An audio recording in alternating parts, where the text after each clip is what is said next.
Struggle आपको तैयारी करवाता है, आपको मजबूत करता है। स्ट्रगल एक किस्म की आपकी ट्रेनिंग होती है, जिस्म की जिस तरह ट्रेनिंग आप करते हैं। जितनी आपको रेजिस्टेंस मिलती है उतनी आप में ताकत आ जाती है।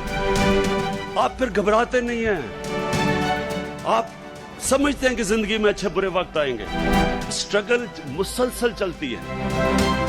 आपकी पार्टी की आज सबसे बड़ी ताकत यह है कि आपकी वाहिद पार्टी है जो एक मुकम्मल स्ट्रगल करके यहां पहुंची है। कोई शॉर्टकट लेके नहीं आई।